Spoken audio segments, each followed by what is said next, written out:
Hi, I'm Mark Regev, and I'm here with my co-host Ruthie Blum for another episode of Israel Undiplomatic. How are you today, Ruthie? I'm pretty good. I'd like to remind our viewers to please like and subscribe so that you can get notifications when our next episode appears. Now, Mark, I want to get right down to it. It's almost funny how the events in the news are happening so fast that we can't keep up with them. So I would like to, of course, talk about Syria. Just a few days ago, the Bashar Assad regime fell, and Assad is now apparently in Moscow. He and his family absconded to Moscow, and Syria has now been taken over by a bunch of rebel groups headed by an organization called the HTS and its leader, al-Julani. Now, I'd like to talk about what problems and opportunities that has presented for Israel, and also how that happened right under everybody's nose. So I would say the following. In all politics, and maybe in all of life, if I can be philosophical for a moment, if you'll allow me, there's what you call the rule of unintended consequences, right? You know, there's all this stuff like they said, Johnson's Great Society in the 1960s maybe solved a bunch of problems, but then created a bunch of other problems, right? There's always the law of unintended consequences. And when Israel went into Lebanon to take care of Hezbollah, we were doing it for our own reasons. We were doing it because Hezbollah was a brutal and vicious enemy of Israel, and we had to push them back from the border, and we had to destroy a large part of their military machine. They were a threat, and we had to help eliminate the threat. We did it for our own reasons. But the law of unintended consequences was this played out in a way where the Assad regime was dependent upon three anchors, so to speak. One anchor was Russia, and this we had nothing to do with whatsoever, but because of Russia's preoccupation with the Ukraine crisis, Russia's eyes weren't on the ball. Iran weakened because of this war and Israel's attacks on Iran, especially on destroying their air defense system. And finally, Hezbollah. During the Syrian civil war, Assad would have fallen without Hezbollah fighters on the ground, propping up his regime, Hezbollah fighters from Lebanon, propping up his regime, keeping him in power. And the minute Assad's opponents, who he had never destroyed, but he sort of kept them in these enclaves, where there was this standoff. The minute they saw that the foundations of his regime, Russia, Iran, and Hezbollah, were no longer there for him, they went on the offensive, and it was all over before you could say Jack Roberts. Well, exactly. And speaking of unintended consequences, who would have imagined on October 7th, 2023, when Yahya Sinwar launched the worst atrocities against Jews since the Holocaust, and imagined that this was going to be the end of Israel? Who would have imagined that it was not only the end of him, his own end, but that 14 months later, we would have weakened Iran to the point that it's almost too easy at this point. I mean, if we don't attack its nuclear facilities, we'll be missing a great opportunity. But the main thing is, 14 months ago, Israel was in the huge trauma, rightly so. Also, we were very, very upset with our military and our political echelon and everything who missed this, and it was a huge surprise. But now a bigger surprise is that 14 months later, Hamas is almost completely demolished. Hezbollah is almost completely demolished. All Hezbollah leaders are dead. Hamas's main leaders are dead.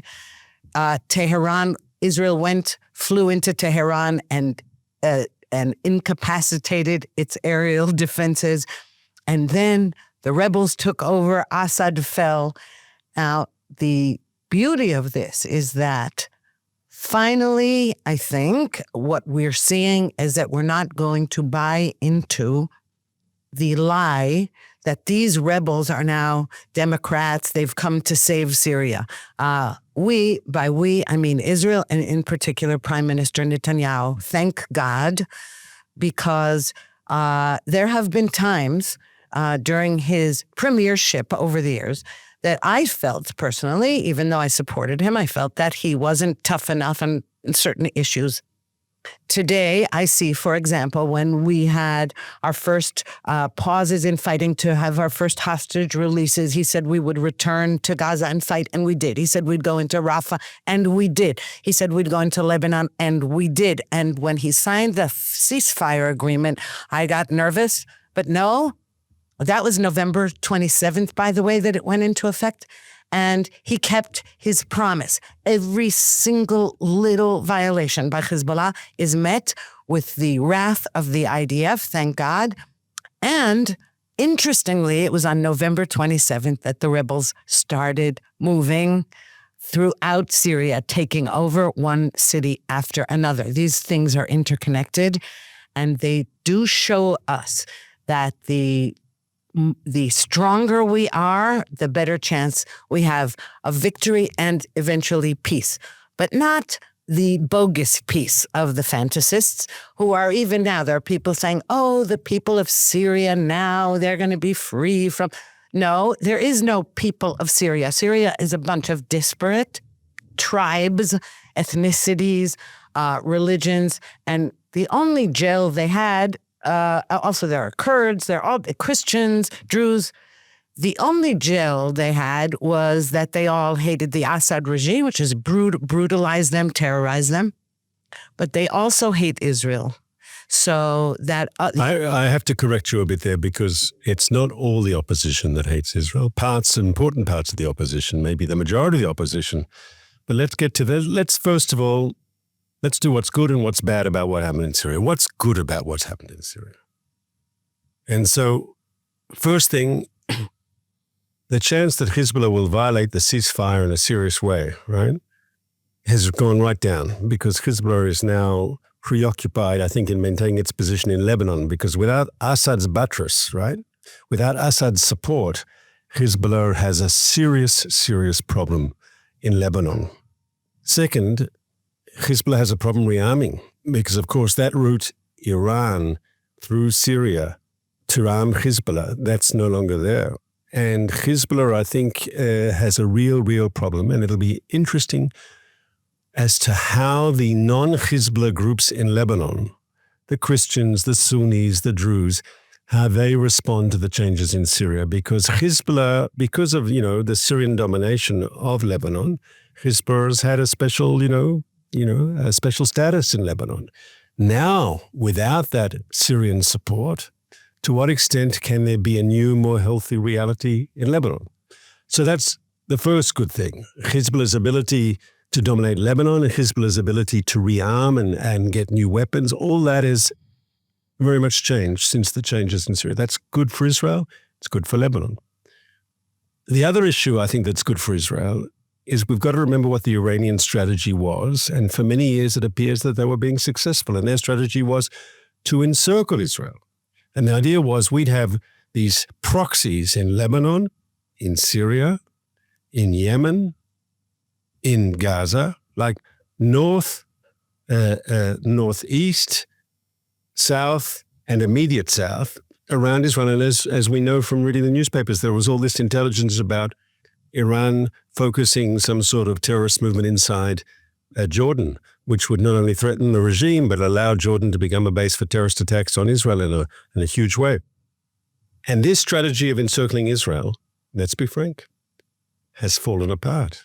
Not only have the Iranians ceased building and expanding this encirclement of Israel, but we've rolled it back. In the time of the Cold War, there was containment versus rollback.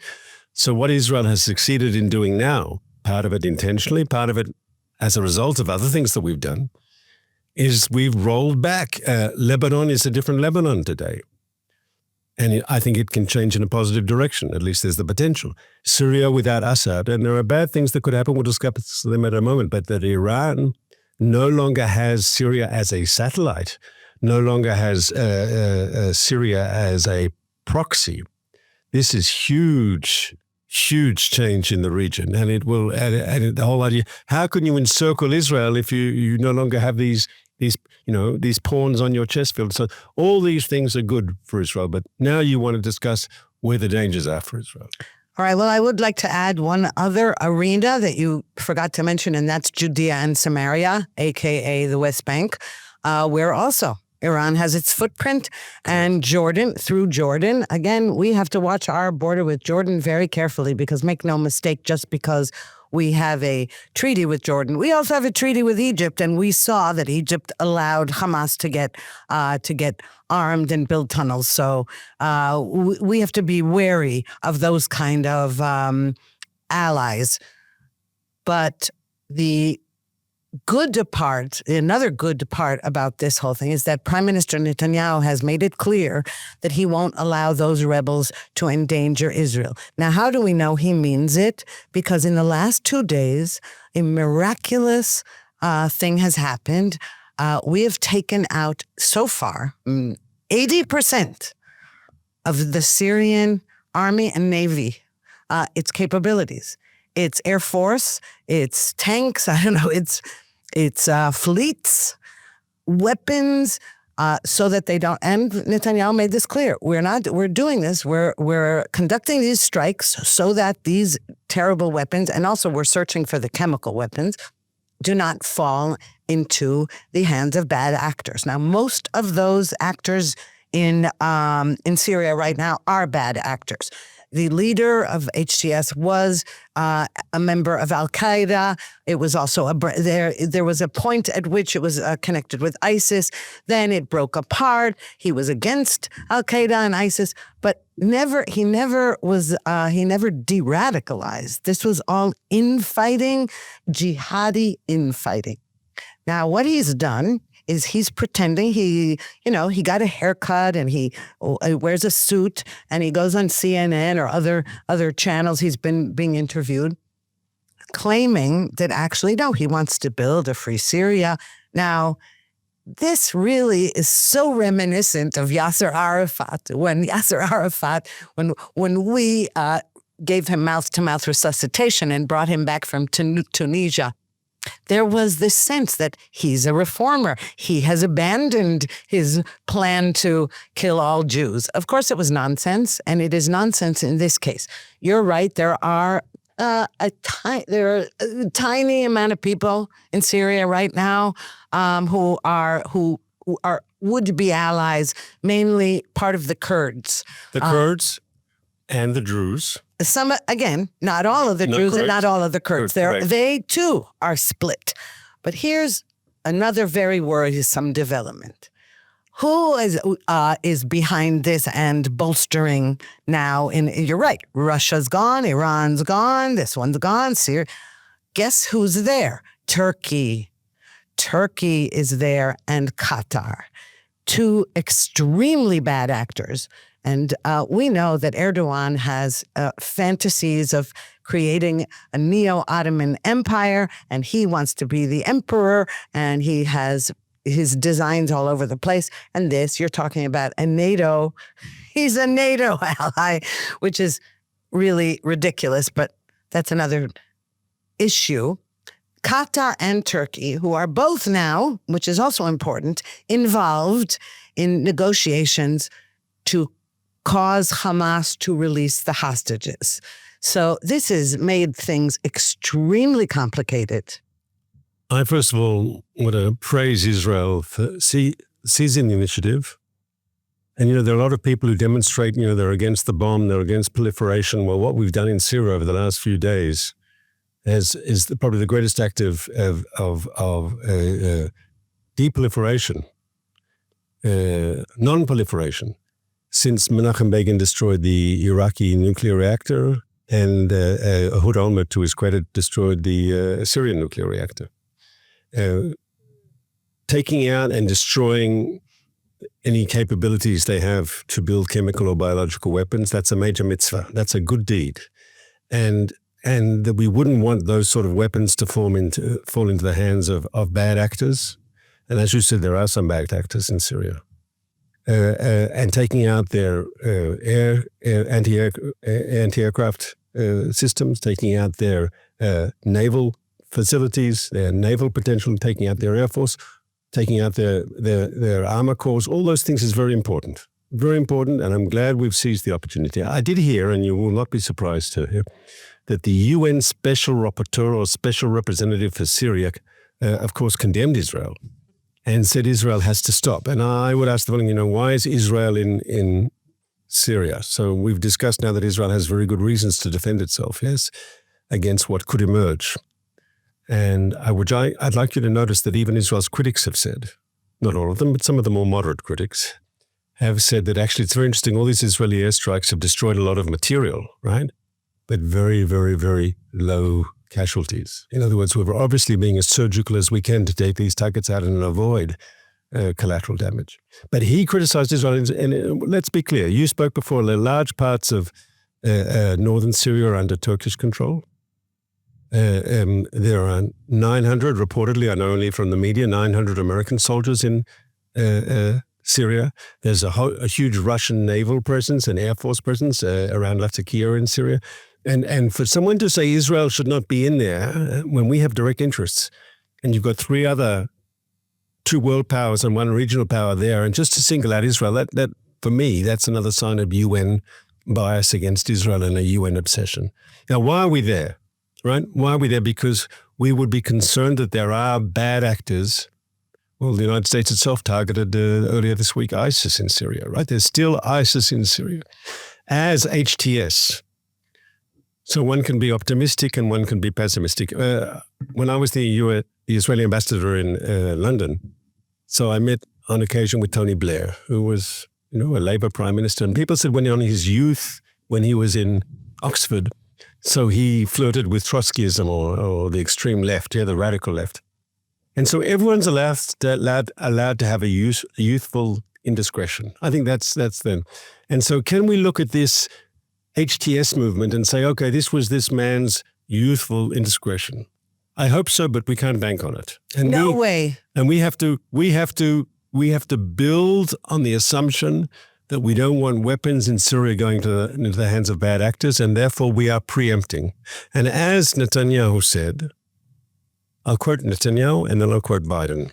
Netanyahu said that we want peace with Syria, we'd like to build a better reputation with Syria, but we're simply acting in our self-defense. We can't entertain the possibility that these sort of weapon systems could fall into the hands of ISIS-type extremists. The other thing that Biden said that I liked, and I think even you will like this, and you very seldom have a nice word to say about Biden. Biden said there's this new bunch of actors, he's been on CNN, I think yesterday he was on Sky. The new leader of Syria has sort of said, well, he's been saying all the right things. And Biden said, okay, but we will judge him by his actions. And I think there's a saying, the proof of the pudding is in the eating. Let's see what this guy does. We have some bad examples. When the dictatorship of Gaddafi in Libya fell apart, we saw what happened in Libya. The very opposite. A society that fell apart, and warlords and civil war and no democracy and no peace and love at all. We saw what happened when Saddam Hussein fell in Iraq. We saw what happened in Afghanistan after the Taliban. The Taliban also made, sort of moderate voices at the very beginning. So I hope for the sake of the Middle East, for Israel and for Syria, that the situation in Syria works itself out in a positive way. I'm just, it's the job for us to hope for the best, but to plan for the worst. I just want to say that I would like to, tweak what you said about Netanyahu's statement. It was more interesting than that and more important than, we want peace with you. Now, I don't think he even used the word peace. He said, look, we're not after you, but make no mistake, if you're planning on doing anything, curtains for you. He didn't use those words. He said, you'll end up like us. You'll end up like us. Correct. I was hoping he'd say, you'll end up like Hania and like Nasrallah, okay, dead. But he didn't need to say that. He said, don't mess with us. And now, as for Biden, I'm sorry, I'm not giving him credit for saying that because, first of all, who knows Biden even knows what he's saying anymore. But to the extent that he does when he says, well, yes, we have to see, and they have to prove themselves. Biden is responsible for almost everything that is going on in the world, including October 7th. He has weakened the entire Western world, number one. Number two, when Syria, Biden being a clone of the Obama administration, when there were violations, when Assad was, gassing his own people, and Obama said there are red lines, he didn't give a crap about those red lines, and Biden doesn't either. Biden abandoned Afghanistan to the Taliban. So you know what? I really don't care about what lip service he pays. That is of no interest, and thank goodness in a month he'll be gone. And that brings us, by the way, to January 20th, when that's another important factor here, because everybody, especially Iran, everybody's shaking over the incoming Trump administration. Now, another thing you said was, the UN condemned Israel for being in Syria, and you said it's another example of UN's anti-Israel bias. It's an example of its anti-Semitism. And this, I would like to say, is a segue. Perfect. Before we go to your perfect, I know where you want to go because we discussed it before the show. Yes. I want to say something more that needs to be said, I think, about Syria. And to talk about how this affects Iran. Because Iran had a very close relationship with the Hamas leadership, and the leaders of Hamas are no longer there. We have killed them. Iran had a very close relationship with the leadership of Hezbollah, and that's no longer there. Iran had a relationship with the leadership in Syria with President Assad. There are all these pictures of him and Khamenei hugging and kissing and so forth. Assad is no longer there in power. To what extent is what happened in Syria with the fall of this brutal, I said twice, dictator, who ended 50 years of this Ba'athist regime that was first his father and then his son, which is something amazing in political science. When a regime has no legitimacy, a republican regime, it becomes monarchical and it goes from father to son and crazy. But to what extent is this going to inspire the people of Iran once again to think about their own regime? Once again, there's the picture of Khamenei with Ismail Haniyeh, who is no longer. There's the picture of Khamenei with Nasrallah, no longer. Picture of Khamenei with Assad, no longer running his country. They're all dead. And no, Assad's not dead. But no. Dead politically. And dead politically. Yeah. To what extent does that affect the way they look at their government? Totally affects it. And I'll tell you, there's another huge difference. Because the times that the Iranian people have risen up and America abandoned them, thank you very much, Democrats, thank you, Obama, thank you, Biden. I have no doubt that the Iranian people are waiting for Trump's arrival with bated breath, because the one thing he would not do is say, no, that's you had a legitimate election and all this, and allow the regime to gun down everybody in the streets of Tehran. There are signs in Iran that they're ready to rise up, and rightly so, because they see that the regime that everyone was so terrified of, Israel too.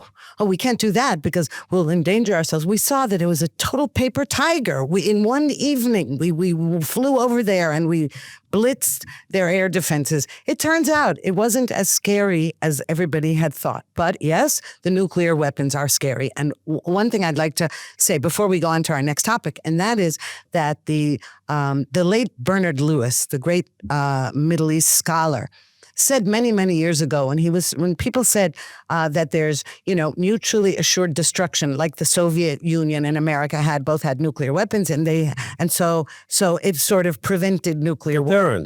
It prevented nuclear war. Yeah. He said you can't look at Iran that way, because whereas the Soviets were rational actors, they may have been evil, but they were rational. The jihadis and the Iranians did not have that same kind of rationality, because they have religious ideology that goes beyond international relations. And so, yes, we have to be afraid of them, because it's this idea that, okay, if they're on their last legs, they might as well get the nukes going and fire them. So this is the time that we have got to attack. We've got to attack their facilities. And at least when Trump enters office, one thing he won't do is tie our hands the way Biden did. So there is an opportunity here. Could I say here, there's also the Iranians know that Syria had these Russian-built air defense systems and radar systems. And they are no longer. And somehow the route for the Israelis to Israeli Air Force to reach targets in Iran has somehow been opened up a lot. Totally. And so I'm sure they know that in Iran. And I think they hopefully understand that they would be playing literally with fire if they were to do something irresponsible with their nuclear program. As to whether Israel will preempt, I think that'll depend a lot on what happens in Washington. I agree. And between Jerusalem and Washington, and I have no doubt there are talks going on behind the scenes about that. But I'm just saying, when you say they'd better not do it, as a matter of fact, what we have to be worried about is precisely their understanding that the only thing they have left, by the way, another thing that Trump is doing, he's going to enable America's oil reserves to be taken out of the ground. He's going to do it in such a way that we won't be reliant on that. Iran is losing all of its leverage of any kind, and it will lose all its money. All it's got is its nukes, and that's why you have to be afraid of them, because people who are desperate or in their last, and they might as well do one last hurrah. That's why I think we have to preempt. But I would like to go on to the next topic about anti-Semitism, because actually global anti-Semitism right now, it's not just global jihad. It's global anti-Semitism has really exploded since October 7th. Global jihad was always there. Anti-Semites were always there. But this is an explosion of the elites all over campuses, all over the West. And then the question is how it is responded to. Now, I want to talk about your country of birth, Australia, because this week really has shown, is a great example of how a country very liberal and a country, a melting pot of cultures and everything, suddenly where there didn't used to be anti-Semitism, it's flourishing, and the government has enabled it. And this week, or a few days ago, a main synagogue in Melbourne was firebombed, and the response of the Australian government, the Prime Minister Albanese, has been hypocritical at best. So you have seen the rise of anti-Semitism across the West and in Australia too. Now, I left Australia in 1982. I don't claim to be an expert. I've got friends and family there who know much more than me about what's it like to be Jewish in Australia today. But there was the firebombing of the synagogue in Melbourne, and it's clear from the news reports that I've seen and read that it must have been clear to the people who were firebombing that there were people inside the synagogue. In other words, they were trying to kill people. And this didn't come in a vacuum. It came in a period where the Jewish community in Australia is feeling increasingly embattled and increasingly living in a hostile environment. Then this morning on the way to the podcast, I heard that in Sydney, Australia's other big city, that there was another anti-Semitic, anti-Israel graffiti on houses in homes in a suburb with a large proportion of Jewish people. And this is after there was a firebombing or arson against a car with also anti-Israel. So I think Australian Jews are going through probably a difficult time.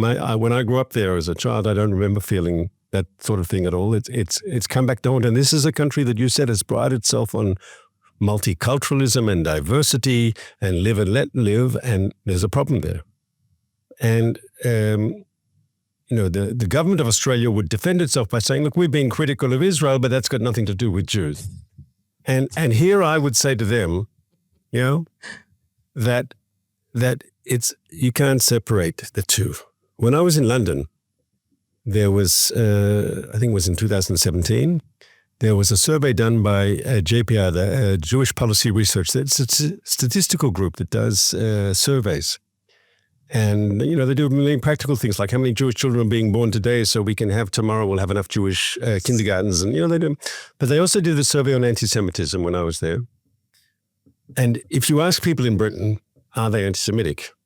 You'll get mostly a negative answer. Of course, I'm not anti-Semitic. But you ask other questions. You ask, like, do Jews have too much power in the media? Do Jews have a loyalty to another country? Do Jews have too much money? And things like this, yeah. And then you get the real answers, because if they answer, right, And they discovered a correlationship between anti-Israel and extreme anti-Israel opinion with anti-Semitism. To say it's got nothing to do with it, it's just you're anti-Israel, but you can love Jews. It's a myth.